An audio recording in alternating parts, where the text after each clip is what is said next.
efeito dual da cafeína na plasticidade do sistema nervoso, possíveis implicações das células gliais. Então, na verdade, é uma pretensão, assim, falar das células gliais, é porque eu estou realmente encantada nesse mundo e estou tentando migrar e estudar mais um pouco sobre essa relação. Mas eu vou botar alguns resultados que vão sugerir que eu possa andar nessa via.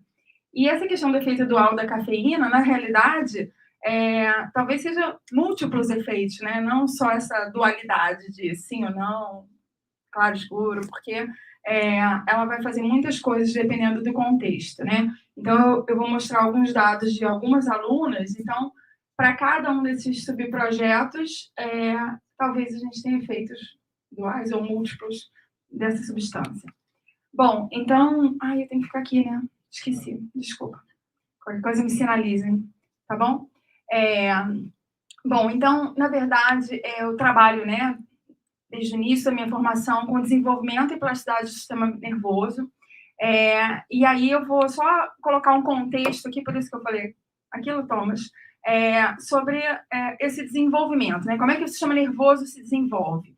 Já está muito bem caracterizado quais são as etapas do desenvolvimento, todos os processos que ocorrem desde o período da fertilização, né, da concepção, a neurulação, que é a etapa inicial da embriogênese e formação de todo o sistema nervoso, neurogênese, gliogênese, migração, apoptose, sinaptogênese, e aí, em relação ao que você estava perguntando, né, existe, para todas essas etapas e processos, uma sobreposição desses processos, né? Eles acontecem em janelas de períodos críticos específicos, porém sobrepostos. Então, no mesmo momento que você tem aqui o período embrionário, essa representação do desenvolvimento do cérebro humano, do sistema nervoso humano, mas, ao mesmo tempo que você tem alguns neurônios migrando, outros estão entrando em apoptose, outros estão começando a etapa de formação de contatos sinápticos. Então, existe essa sobreposição.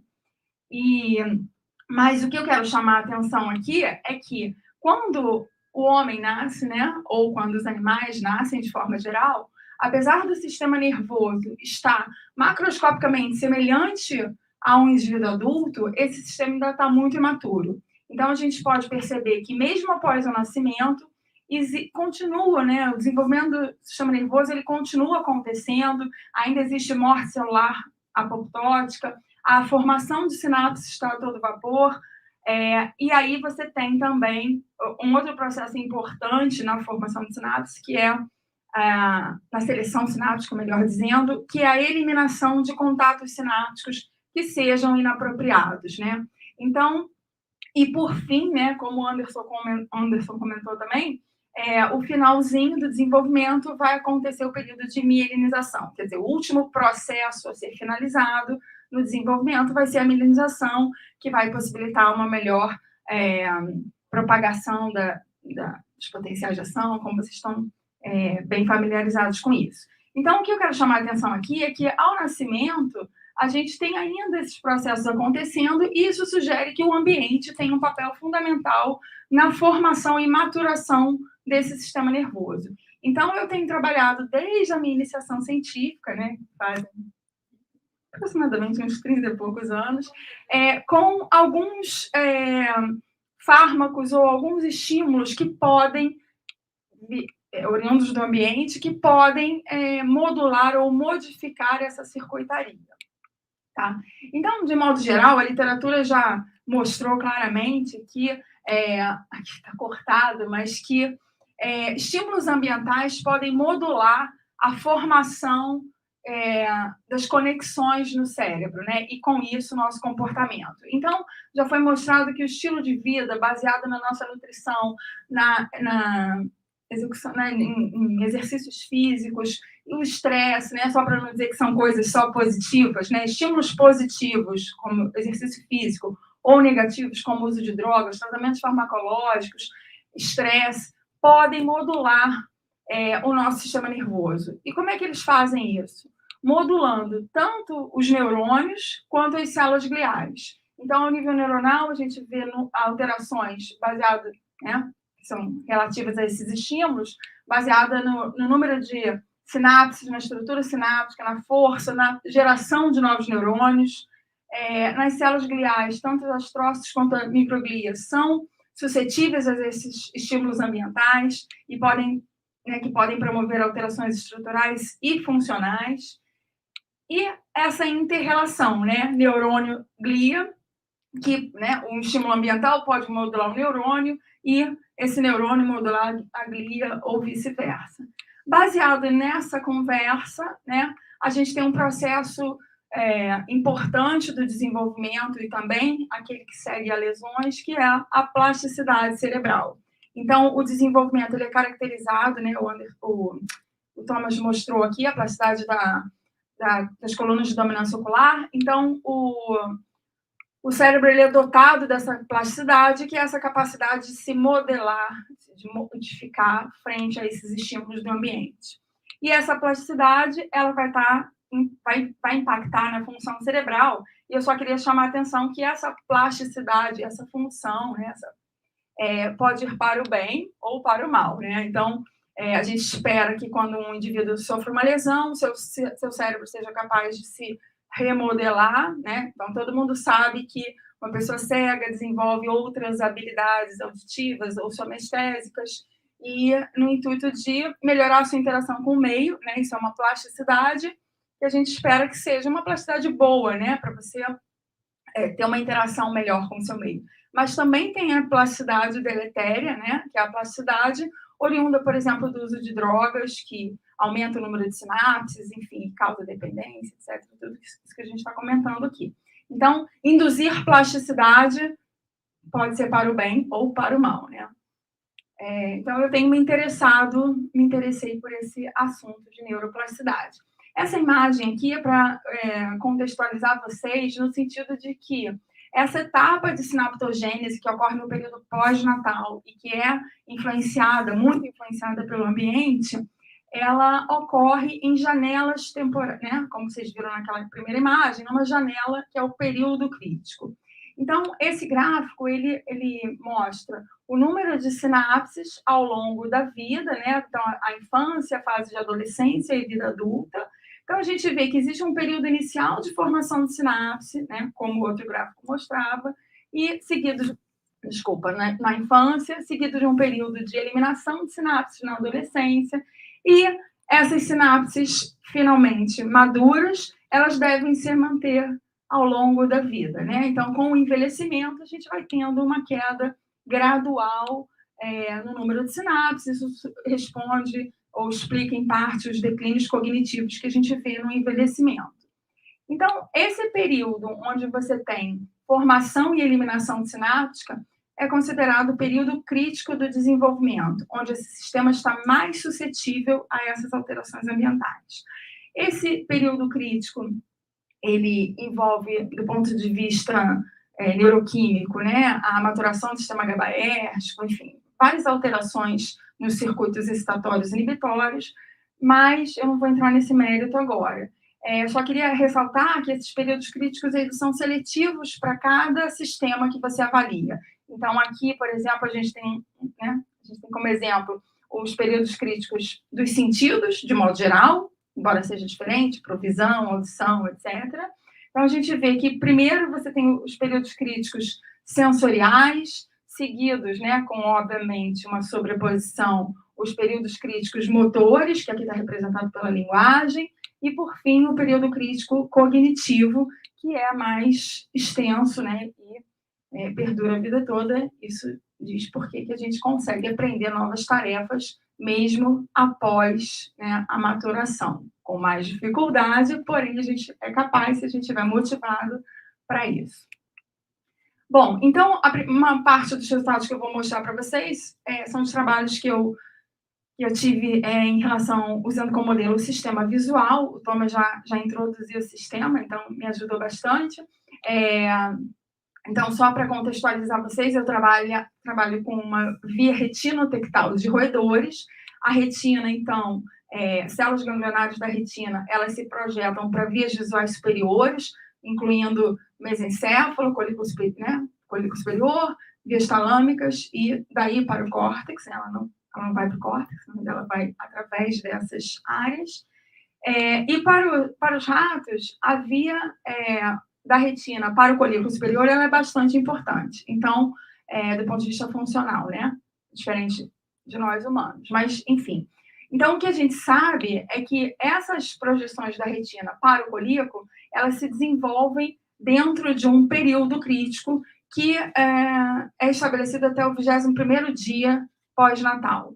Então, aqui vocês têm o animal P0, que é o dia que o animal nasce. As projeções da retina no colículo estão bastante difusas e desorganizadas. À medida que a via colinérgica retiniana se desenvolve, começa a haver uma atividade elétrica espontânea, que é responsável por parte do refinamento dessas conexões.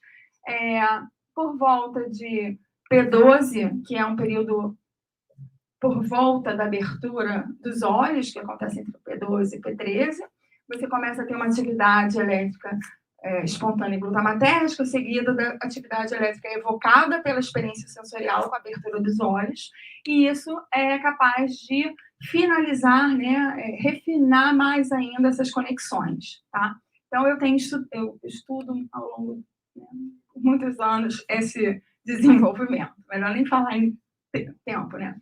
Bom, mas então aqui novamente um esquema mostrando que eu posso injetar nesse olho um traçador, né, um traçador neuroanatômico, que vai ser captado pelas células ganglionares da retina e vai ser transportado até o meu alvo, que é o colículo superior.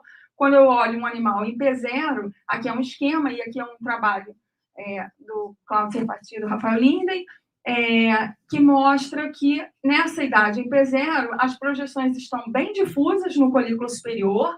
Isso é um corte, esses quatro são os cortes coronais do colículo, um corte sagital. Então a gente vê em P0 as projeções oriundas da retina bem difusas, e a partir de P3, P5 e P10 a gente vê esse refinamento das conexões. Esse refinamento, que é observado no cérebro do ratinho, ele é compatível do que acontece com humanos, né? Então, o Anderson acho que mostrou uma figura semelhante aqui. A gente vê que até o segundo ano, né, no humano, no córtex, você tem até o segundo ano de vida uma intensa formação de sinapses, né? Isso responde aos ganhos que o bebê tem desde o nascimento até o segundo ano. Então, o bebê nasce, não enxerga, não fala, né, não fala, não anda, não se sustenta, né? Não sustenta nem o seu pescoço. E dentro desses 2 anos de vida, ele tem ganhos funcionais enormes, né? Então, ele fala, ele interage, ele anda, ele corre. Então, muita coisa acontece, muitos ganhos funcionais acontecem pela estabilização, pelo crescimento, início de maturação das suas vias. E a partir de 4 a 6 anos, o que a gente nota, né, é a eliminação sináptica. Então, esse modelo do cérebro do rato, ele reproduz o que acontece com humanos, né? Você tem essa intensa expressão de fibras no colículo e esse refinamento acontece dentro dessa janela temporal. Aqui está mostrado até P10, que é bem semelhante ao que acontece em P21, é porque essa técnica é um pouco... ela não tem a sensibilidade para notar diferenças entre P10 e P21, mas existem, né, outras metodologias que permitem você avaliar que ainda acontece um refinamento até o 21º dia. Mas aqui não, esse animal ele amadurece essas conexões em P21, então a gente diz que é finalizado o período crítico dessas projeções e isso fica como no animal adulto. Bom, essa seleção sináptica, estabilização de algumas e eliminação de outras, ela parece acontecer por um mecanismo semelhante a LTP e LTD, que eu acredito que vocês já tenham ouvido falar. Então, aparentemente, células que tenham uma sincronização de atividade com as células pré-sinápticas, que sejam sincronizadas às células pós-sinápticas, elas tendem a se fortalecer e a serem mantidas, enquanto células que tenham atividade assíncrona, elas não conseguem se estabelecer. E, dessa forma, acabam sendo eliminadas por um processo semelhante à depressão de longa duração da transmissão sináptica, ou são estabilizadas por um processo semelhante à LTP. A LTP e a LTD são fenômenos eletrofisiológicos que ocorrem nessas sinapses retinocoliculares. Então, o que eu fiz ao longo da minha vida? Eu peguei alguns mecanismos que servem de base para a LTP, para explicar ou para avaliar a LTP e a LTD, e tentei avaliar, modular esses mecanismos e avaliar o que acontece com as projeções retinotectais de roedores. Então, eu fiz trabalhos com óxido nítrico, BDNF, ácido araquidônico, glutamato, etc. Mas hoje eu vou falar do que tem a ver com a cafeína, que é a adenosina. Então, aqui, rapidamente, a adenosina, esse é um esquema que a gente fez para um capítulo de livro que o Roberto desenvolveu, Roberto Carlos de Carvalho. Então, a adenosina ela é um neuromodulador, né? Ela é liberada por transportadores de membrana, mas o que eu quero chamar a atenção é que, uma vez no meio, ou então ela vem do meio extracelular, a partir do ATP que foi liberado com o glutamato. O que eu quero chamar a atenção é que, numa vez na fenda sináptica, a adenosina ela pode se ligar a quatro subtipos de receptores metabotrópicos, classificados como A1, A2A, A2B e A3, e esses receptores, eles estão presentes não só no neurônio pós-sináptico, né, onde eles podem desencadear diferentes vias, aqui a clássica do AMP cíclico, mas também nos neurônios pré-sinápticos, nos astrócitos, aqui está o receptor A1, aqui está o receptor A2A, na célula microglial, A2A, e nos oligodendrócitos. Então, é um sistema que está presente tanto em neurônios quanto em células gliais. E, aparentemente, existe uma relação entre o padrão de atividade elétrica e a liberação de adenosina e a ativação desses receptores. Então, a gente sabe que, quando você tem uma baixa atividade elétrica, ocorre uma liberação de adenosina. Na verdade, né? Você tem baixa liberação de glutamato, a adenosina extracelular ela provém da hidrólise do ATP, e essa adenosina vai se ligar preferencialmente em receptores A1, que inibem a liberação de glutamato. Então, você, aparentemente, pode predizer que esse receptor A1 de adenosina ele possa estar ligado a enfraquecimento de sinapses, né? Porque ela diminui a liberação de neurotransmissores. Por outro lado, estímulos de alta frequência levam a uma grande liberação de glutamato, e junto com o glutamato ATP, e esse ATP que vem das vesículas, ele vai ser bastante convertido a adenosina, então você tem uma concentração maior de adenosina do que aqui, e aí ela preferencialmente ativa o receptor do tipo A2A, que inibe o A1 e estimula a liberação de glutamato. Então, em tese, a adenosina via receptor A2 na sinapse tende a potencializar essa via. Então, a gente trabalhou com essa hipótese de que ela poderia fazer uma seleção sináptica ativando preferencialmente A1 ou A2A. Então, a primeira coisa que a gente fez foi avaliar a expressão desses receptores no colículo superior, por Western blot, e a gente viu que, em todas as etapas do desenvolvimento, né, dentro do período crítico, que seria 0, 7, 14, e fora do período crítico, 28, 42 e 70, animal adulto, você tem a expressão dos dois principais receptores de adenosina, sendo que o A1 é mais expresso em fases precoces e o A2A mais expresso em fases tardias, o que corroborou a nossa hipótese de que o A2A tem mais a ver com estabilização sináptica e o A1 com inibição de eliminação sináptica. Apesar de você ter a sobreposição de todos estarem presentes o tempo inteiro, uma análise funcional pelo acúmulo de AMP cíclico mostrou que, de fato, nessa fase, o A1 é mais ativo, porque quando eu dou um agonista não específico de receptores de adenosina, eu diminuo o AMP cíclico, e o A2A é mais ativo na fase mais tardia, porque o mesmo agonista agora aumenta o AMP cíclico, tá? Então, esse foi o nosso passo inicial. E aí, óbvio, eu queria ver o que acontece se eu vou inibir esses receptores de adenosina. A gente usou inibidores específicos, mas eu não trouxe hoje para mostrar para vocês, porque o foco aqui era mostrar o efeito da cafeína, tá? Então, bom, já se falou muito da cafeína, ela é bastante, né, ontem, foi falar que o álcool é a droga psicoativa mais consumida, eu vou puxar isso para a cafeína, que é a droga psicoativa mais consumida na sociedade, ela está presente, né, em tudo que vocês possam imaginar, de refrigerante, enfim, acho que todos aqui conhecem bem as origens da cafeína, e a gente tem um consumo, né, grande de cafeína, e esse consumo aumenta com a idade, tá? Então, existem esses dados epidemiológicos também. Quando, uma vez ingerida, né, a cafeína é 100% absorvida, em cerca de 30 a 45 minutos, ela já está disponibilizada na corrente sanguínea, e pela sua característica lipossolúvel, ela passa todas as barreiras, né? Então, ela passa a barreira placentária, ela passa a barreira hematoencefálica, a barreira do leite, e aí ela pode agir em todos os sistemas, né, até ela ser metabolizada. Bom, então era isso, né? Ela age em todos os sistemas e já tem muitos dados, né, do que ela faz em cada um desses sistemas, né? Então ela é termogênica, ela vem sendo amplamente consumida também nas academias, como pré-treino, vocês devem saber bastante sobre isso também. Mas a Polícia Federal não deixa a gente comprar, tá? Só um detalhe. Bom, como isso é importante para o meu estudo de desenvolvimento, eu queria enfatizar aqui, né, que segundo o FDA, né, para adultos saudáveis, né, que não tenham nenhuma doença, acredita-se que o consumo seguro dessa droga, dessa substância, seria de 300 a 400 miligramas, né, a Autoridade Europeia fala em 400 miligramas, mas existe uma variabilidade grande em termos de dose, né? Isso vem sendo discutido aqui no Prenex, né? De que dependendo da dose você pode ter um efeito ou outro, dependendo do estágio do desenvolvimento você pode ter uma coisa ou outra. Mas o que eu quero chamar a atenção é isso aqui, ó.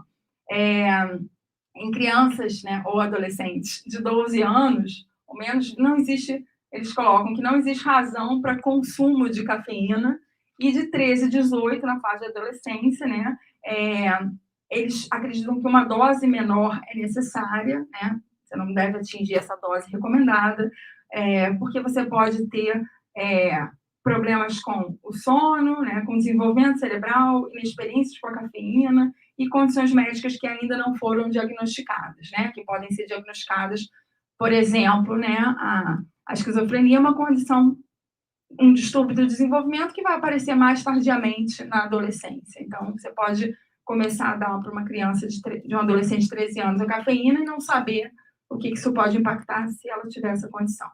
Então, isso é muito variado, tá? Bom, a literatura, eu estou preocupada com o tempo, então vou dar uma passadinha. A literatura vem mostrando, né, efeitos da cafeína a partir de ingestão materna, né, por lactação, tanto do ponto de vista neuroquímico, né, como estão os receptores de adenosina ou outros sistemas de neurotransmissores, mas também avalia comportamentalmente, né, quais são os efeitos comportamentais da cafeína dados em diferentes etapas do desenvolvimento.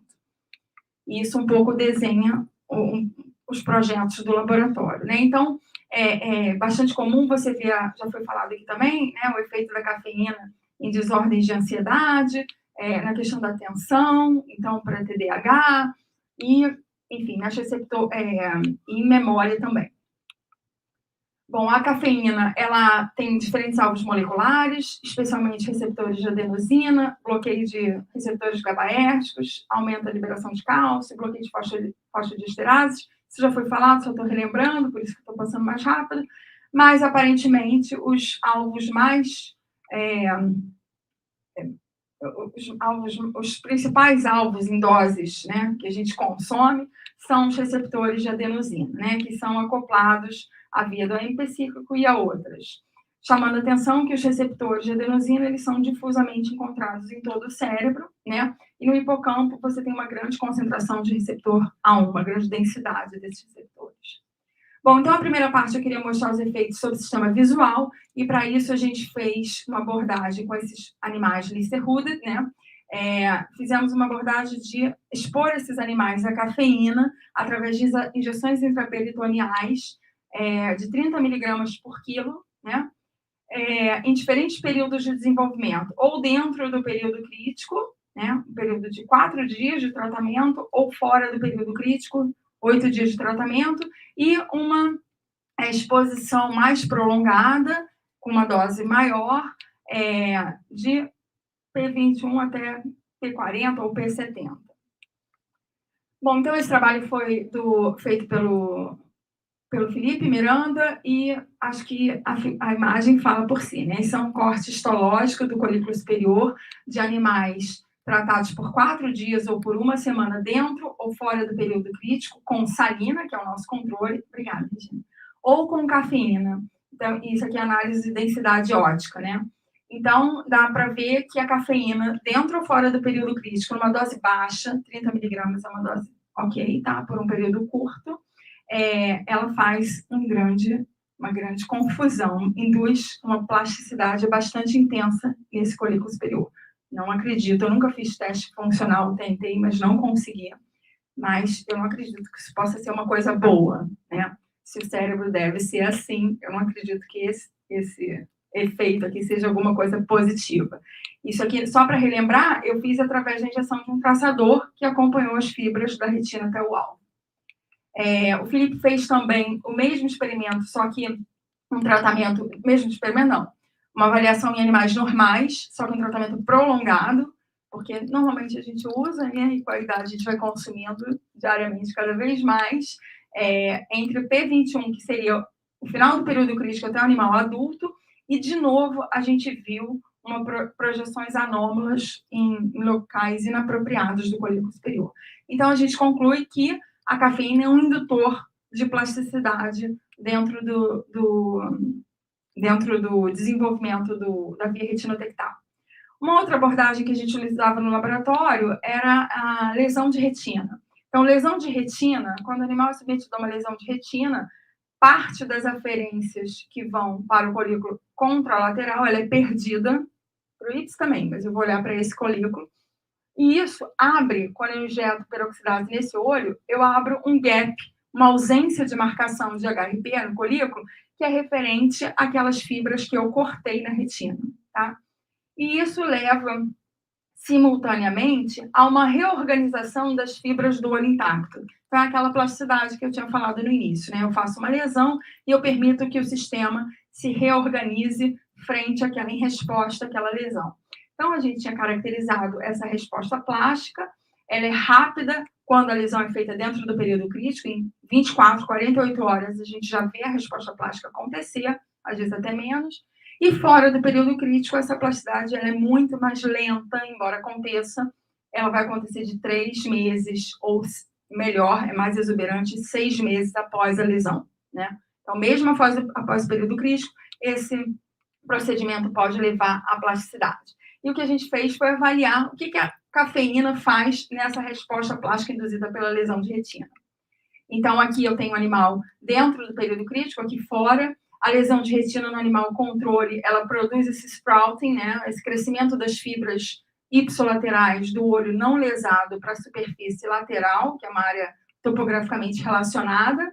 Então, essa é a plasticidade. E quando eu trato com a cafeína, fora do que eu esperava, eu reduzia a plasticidade, porque a cafeína, lembrando, ela induzia a plasticidade no animal normal.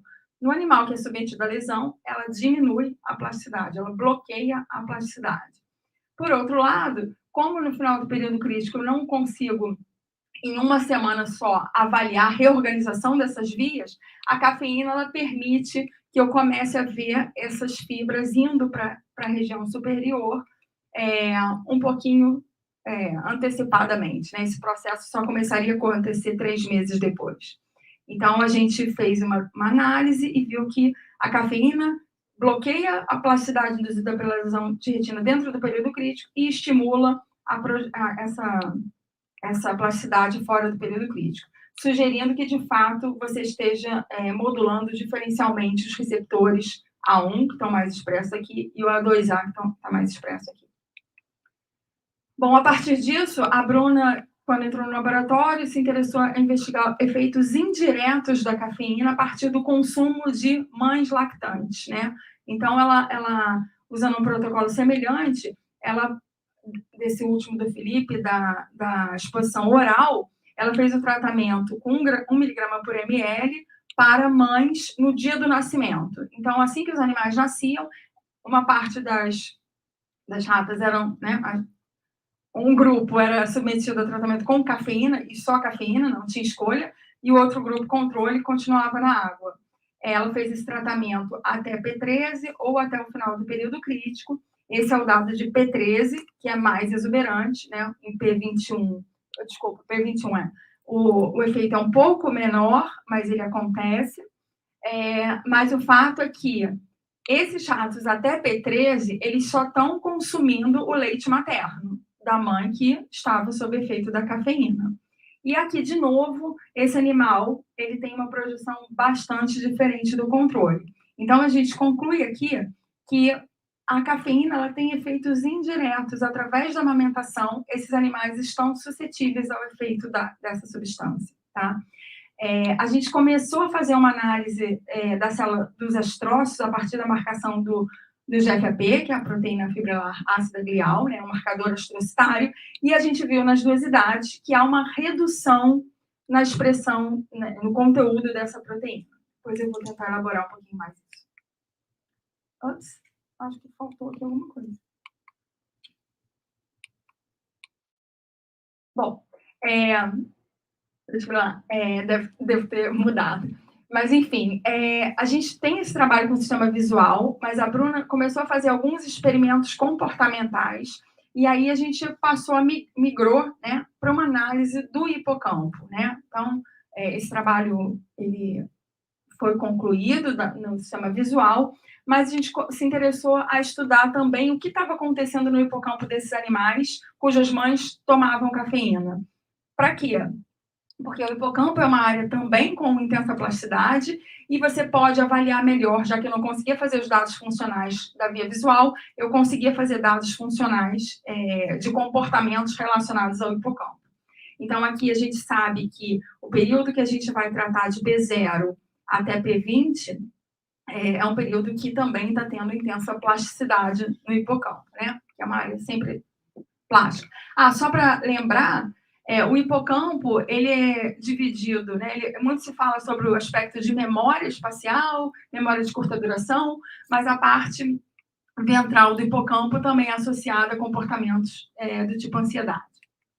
Então, o que a Bruna continuou fazendo foi oferecer a cafeína para as mães, depois de 3 dias, né, que a gente deu de intervalo para evitar efeitos de última dose, né? Então, a gente escreveu o efeito acumulado da cafeína, crônico, o efeito crônico da cafeína, a gente interrompendo, a gente tira o efeito da última dose, né, como efeito agudo, que poderia ser, e aí ela passou por alguns testes comportamentais.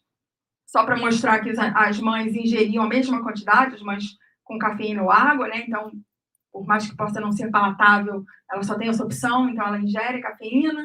Os animais têm um ganho de peso normal, mas quando ela vai analisar o comportamento, ela vê o seguinte: ela fez uma separação, por conta de estar nesse período também da adolescência, de fêmeas e machos, e o que ela viu foi que não tem diferença na locomoção de fêmeas, mas existe uma diminuição no tempo que essas fêmeas ficam ou cruzam para a parte central, que não está mostrada aqui, deveria, mas para a parte central do campo aberto.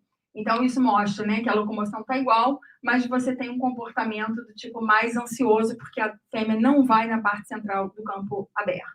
Os machos têm um aumento na locomoção, mas eles vão mais na parte central. Então, talvez tenha um efeito ansiolítico. Aí a gente começa a ver essa questão dual da cafeína em machos e fêmeas, tá?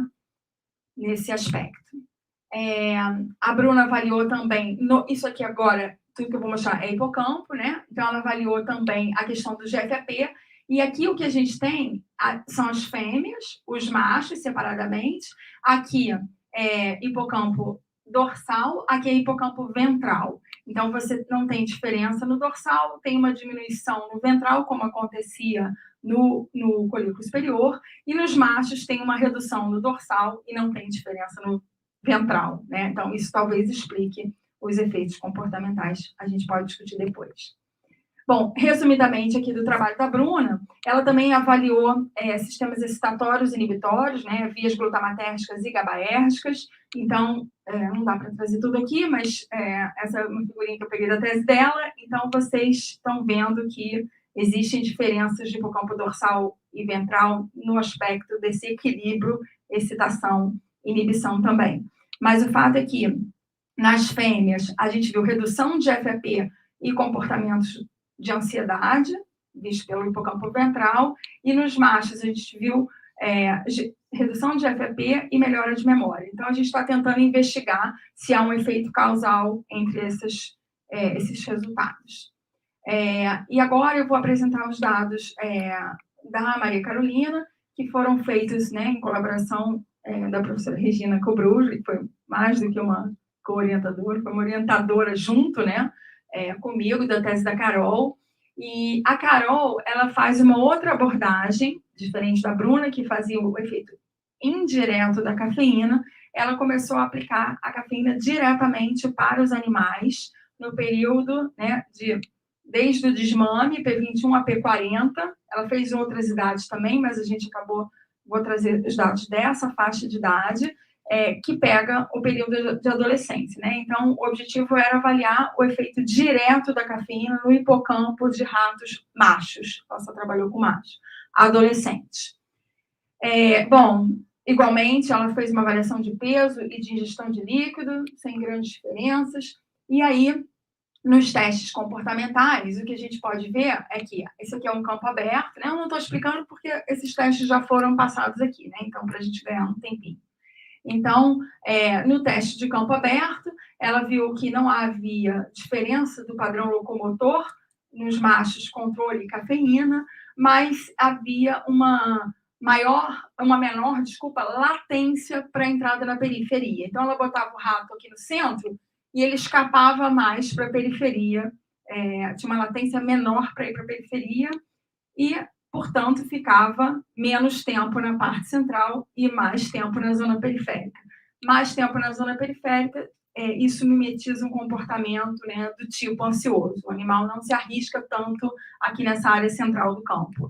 Para corroborar essa ideia, ela fez o labirinto cruz elevado e, de novo, esses animais tratados com cafeína, tem vários dados, né? Aqui é um deles. Eles vão menos para a parte do braço aberto, ficam menos tempo ali quando eles vão, confirmando que a cafeína, nessa fase do desenvolvimento, está levando comportamentos do tipo ansioso.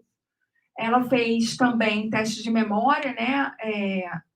Que é o teste do reconhecimento de objetos, a memória que está falhando, ainda bem que não sou eu que estou fazendo esse reconhecimento, mas enfim, eu não sei se já foi dito aqui, mas acho que todos conhecem, você expõe o animal a 2 objetos, o animal tem uma capacidade, né, uma curiosidade, e ele vai, aqui no primeiro dia de exposição, ele vai explorar igualmente os 2 objetos, né, objeto 1, objeto 2, controle, cafeína, não há diferença nessa exploração, ele vai explorar os 2.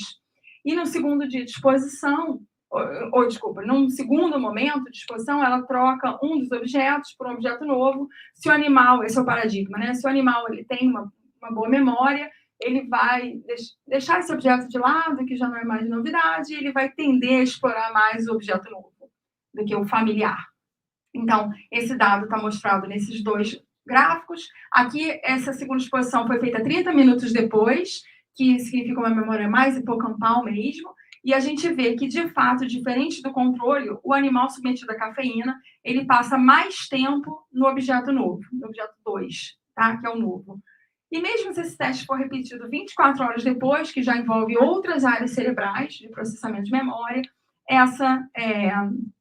esse animal também continua indo mais no objeto 2. Então, esses dados mostraram que, apesar de você ter um aumento na ansiedade, esses animais têm uma melhora cognitiva, tendo uma melhor memória. Como a cafeína inibe os receptores de adenosina e no hipocampo tem muita expressão do receptor A1, quando a gente dá um antagonista, a gente quer ver o que acontece com o receptor, e não foi surpresa, a gente viu que o tratamento com a cafeína aumentou tanto o conteúdo de receptores de A1, quanto, né, a expressão através da imunofluorescência para esse receptor. A gente foi, então, fazer uma dosagem de AMP cíclico e a gente teve um aumento com a cafeína dos níveis de AMP cíclico. Então, lembrando, A1 inibe AMP cíclico, se eu estou inibindo o A1, vou falar de corte, não vou ver a Maiara, não. Ó, se a gente inibe A1, a gente aumenta o AMP cíclico. Tentamos reproduzir isso com o agonista do A1, que não fez diferença, quer dizer, diminuiu um pouco, mas não foi significativo, né? Tal significância não apareceu. Porém, ela não reverteu o efeito da cafeína. Então, estamos trabalhando nessa ideia e outros dados vão mostrar o que a gente está pensando. Bom, só para lembrar vocês, o receptor A1, ele inibe a liberação de glutamato e ele pode, portanto, a gente tem mais A1, a gente pode impactar isso na expressão da via glutamatérgica. Então, o que a Carol foi fazer foi avaliar subunidades do receptor glutamatérgico. Então, aqui são as diferentes subunidades, né? O receptor NMDA, que a gente avaliou, ela começou a avaliar o AMPA também, mas eu não trouxe os dados. Então, ela foi ver primeiro o GluN1, que é a subunidade obrigatória para o receptor NMDA estar na membrana. Ela fez isso numa amostra total e numa fração de membrana, e a gente vê que o tratamento com a cafeína aumenta a quantidade de receptor NMDA, tanto total quanto aquela que está inserida na membrana, se você avalia só essa fração de membrana. E aqui, né, acho que claramente também é possível ver esse aumento na imunofluorescência. Então, aumenta a GluN1, ela foi avaliar as subunidades GluN2A e 2B, elas têm uma importante diferença funcional, né? E a gente viu que a cafeína reduz a subunidade GluN2A e aumenta a GluN2B, o que sugere um perfil mais imaturo dessas projeções, já que você tem uma corrente sináptica maior gerada a partir desta combinação, GluN1, GluN2A com mais GluN2B, né, você tem uma corrente sináptica maior que é observada em fases mais precoces do desenvolvimento. Para avaliar todo o sistema, ela foi fazer análise dos transportadores de glutamato, né? Então, uma vez liberado na fenda sináptica, esse glutamato ele vai ser absorvido por transportadores de aminoácidos excitatórios. Ela avaliou o EAT1 e EAT2. O 1 está exclusivamente na célula glial, o 2, neurônios e glias expressam, e os dois transportadores, são aumentados pela cafeína. Ela foi fazer ensaios de captação e liberação. Aqui eu estou trazendo os de captação. Deixa eu ver o que eu vou falar, né? Porque, já que eu tenho pouco tempo. Mas aqui mostrando que a cafeína ela induz um aumento da captação de D-aspartato, que é análogo ao glutamato. Então, o tratamento com a cafeína está aumentando toda a via glutamatérgica, desde os receptores, transportadores e, funcionalmente, a captação do glutamato também através do aspartato. Eu só não posso deixar de falar que ela fez uma análise ao longo do desenvolvimento e quando você avalia a captação específica, a gente observa que, ao longo do desenvolvimento, há uma redução na expressão dos transportadores específicos para esses aminoácidos. Então, esse aumento de cafeína corrobora a nossa ideia de que essa cafeína está retardando o desenvolvimento, tá? Tanto pela expressão das subunidades glutamatérgicas quanto pela funcionalidade do transportador. Bom, ela foi avaliar através de que via bioquímica interna e, aparentemente, o inibidor de pKa foi capaz de reverter o efeito da cafeína. Então, sugerindo que essa captação de aspartato ela é mediada por uma via dependente de AMP cíclico e pKa. Tá? Estou tentando ir nos pontos principais. E para a gente tentar ver se essa captação também era dependente do receptor A1, como a gente imaginava, ou do A2A, a gente usou os agonistas específicos. E, para nossa surpresa, os dois agonistas reverteram o efeito da cafeína, né? Então, a gente esperava que fosse alguma coisa referente a A1. Porém, os dois fizeram a reversão do efeito do antagonista, que é a cafeína. Então, isso tem sugerido para a gente que haja também nesse hipocampo, né, a heteromerização desses receptores A1 e A2A, que podem estar respondendo diferentemente ao tratamento. Bom, como eu tinha mostrado para vocês que a gente tinha já indícios de que o tratamento com a cafeína reduzia a expressão de GFAP e que há um aumento do transportador de aminoácidos excitatórios que é exclusivo glial, que é a T1, a gente foi avaliar o GFAP agora dentro desse protocolo também, não só na via visual, mas aqui no hipocampo. E a análise de GFAP mostrou de novo uma redução pela cafeína, e isso também é observado por imunofluorescência, né? Então, aqui os animais controle e aqui os animais tratados com a cafeína com menor expressão de GFAP. Então, de fato, a gente não sabe explicar isso ainda, mas a cafeína está dando um freio na reatividade glial. Por que a gente tem a reatividade glial aqui no controle? A gente está elaborando aí. E também ficamos interessados por conta da sinapse quadripartite, né, a importância da microglia para a eliminação sináptica, o que está acontecendo com a microglia. E, de novo, também a gente observou uma redução na expressão de IBA1, que é um marcador de monócito, de macrófago e microglia.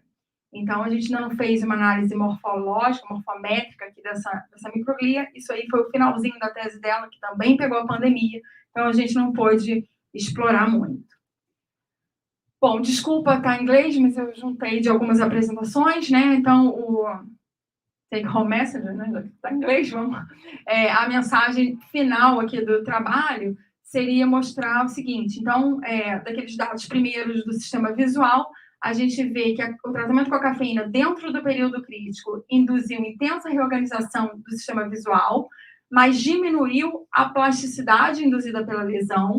Então, isso sugere realmente que os mecanismos de desenvolvimento e de lesão nem sempre vão ser os mesmos, porque a gente tem uma tendência a imaginar que quando você faz uma lesão e você vê, por exemplo, um aumento de reatividade glial, que acontece em fase precoce do desenvolvimento, ou uma plasticidade, uma plasticidade aumentada, que é típica do desenvolvimento, que aquela lesão ela vai reproduzir ou recapitular o desenvolvimento, né? Vai dar um passo atrás para reestruturar tudo igual de novo.